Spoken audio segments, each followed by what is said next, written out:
नारायणपुर का पहाड़ी इलाका अपनी ठंडी हवाओं और रहस्यमयी सन्नाटे के लिए जाना जाता था। शाम ढलते ही वहां का कोहरा सड़क को निगल लेता था। बस स्टॉप पर उस दिन एक आदमी उतरा, लंबा, दुबला और आंखों में कुछ खोजने की जिद। उसका नाम था अभय रंजन, दिल्ली का एक उभरता हुआ लेखक। उसने सुना था कि इस कस्बे में एक पुरानी हवेली है, कोठी नंबर 13, जहां अजीब घटनाएं होती हैं।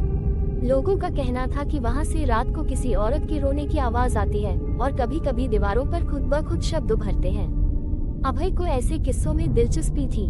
उसने अपने अगले उपन्यास के लिए यहाँ आना तय किया। टैक्सी ड्राइवर ने जब कोठी के सामने उसे छोड़ा तो उसने हाथ जोड़कर कहा, साहब, रात मत रुकना, वहाँ जो गया वो वापस वैसा नहीं आया। अभय हंसा और बोला, डर तो बस दिमाग की चाल है। कोठी पहाड़ी के किनारे खड़ी थी। उसके दरवाजे टेढ़े, खिड़कियां टूटी हुई और दीवारों पर काई जमी हुई थी। हवा चलती तो लकड़ी की खिड़कियां चर्र चर्र की आवाज करती, जैसे कोई अंदर से हिलाता हो। अभय ने टॉर्च निकाली और अंदर कदम रखा। कमरे में धूल और मकड़ी के जाले थे, लेकिन दीवारों पर कुछ ऐसा था जो अजीब लगा। हर कमरे में एक ही नाम लिखा था, सिया। उसने सोचा शायद कोई पुराना मालिक रहा होगा या किसी पागल बच्चे ने मजाक में लिखा होगा। तभी पीछे से ठंडी हवा का झोंका आया। टॉर्च झपकी और जब रोशनी लौटी तो दीवार पर ताज़ा लिखा हुआ दिखा, अभय, तुम यहाँ क्यों आए हो? वह चौंक गया। किसी ने उसका नाम कैसे लिखा? वह दौड़ा, देखा कोई नहीं, बस सन्नाटा और हल्की औरतों की परफ्यूम की गंध। उसने खुद को संभाला और बोला, किसी ने मजाक किया है। उस रात वह एक कमरे में लैंप जलाकर बैठा और डायरी में नोट्स लिखने लगा। कोठी नंबर 13, हवा में कुछ अजीब है, जैसे कोई सुन रहा हो। तभी पीछे से एक धीमी आवाज आई, तुम्हें यहाँ नहीं आना चाहिए था, अभय। उसने पलटकर देखा, खाली दरवाजा। आवाज मानो दीवारों के अंदर से आई थी। अगले दिन उसने कोठी के पिछवाड़े की अलमारी में एक पुरानी डायरी पाई। उस पर धूल जमी थी और पहले पन्ने पर लिखा था, मैं सिया हूँ। अगर कोई यह पढ़ रहा है तो शायद मैं अब जिंदा नहीं हूँ। अभय का दिल धक से रह गया। उसने पन्ने पलटे। उसमें लिखा था कि सिया इस कोठी के मालिक की बेटी थी। एक रात नौकर राजीव ने उससे जबरदस्ती की कोशिश की और जब सिया ने विरोध किया तो उसने उसे कमरे में बंद कर दिया। किसी ने उसे बचाया नहीं। वह वही भूख और डर से मर गई। उस दिन से दीवारों में उसकी चीखें गूंजती हैं। अभय ने डायरी बंद की। वह अब डर और जिज्ञासा दोनों में फंस गया था।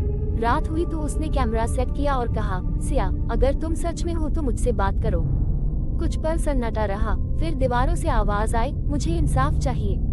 राजीव जिंदा है। अभय सन रह गया। क्या वो अब भी जिंदा है?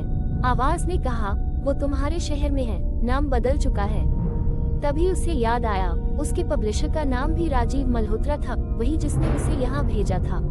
उसे एहसास हुआ, ये सब रिसर्च नहीं, एक चाल थी। राजीव ने उसे यहाँ भेजा ताकि सच्चाई कभी बाहर न आए। अभय ने वीडियो सेव किया और सुबह निकलने की सोची, मगर दरवाजा खुल नहीं रहा था।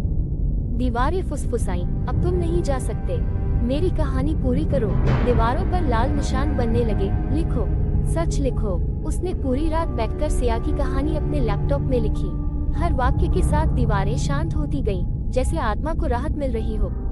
सुबह हुई, सूरज की किरणें टूटी खिड़कियों से भीतर आईं। दीवारों पर लिखा नाम धीरे धीरे मिट गया, सिया, और फिर सब खाली हो गया। दरवाजा अब खुल गया। अभय बाहर निकला, पीछे मुड़कर देखा और कहा, अब तुम्हें शांति मिले। कुछ दिनों बाद वह दिल्ली लौटा और अपनी किताब दीवारें बोलती हैं के नाम से छपवाई। किताब मशहूर हुई, लोग बोले ये सच्ची लगती है। लेकिन एक रात जब वह अपने कमरे में लिख रहा था, लैपटॉप की स्क्रीन पर अपने आप एक लाइन उभर आई, अभी इंसाफ पूरा नहीं हुआ, अभय। स्क्रीन ब्लैक हो गई। अगले दिन अखबारों में खबर थी, प्रसिद्ध लेखक अभय रंजन अपने फ्लैट में मृत पाए गए। दीवारों पर खून से लिखा था, सिया। लोग कहते हैं कोठी नंबर 13 अब भी पहाड़ी पर खड़ी है। कभी कभी रात में वहाँ टाइपराइटर की आवाज आती है, टक टक टक टक। शायद कोई अब भी सिया की कहानी पूरी कर रहा है।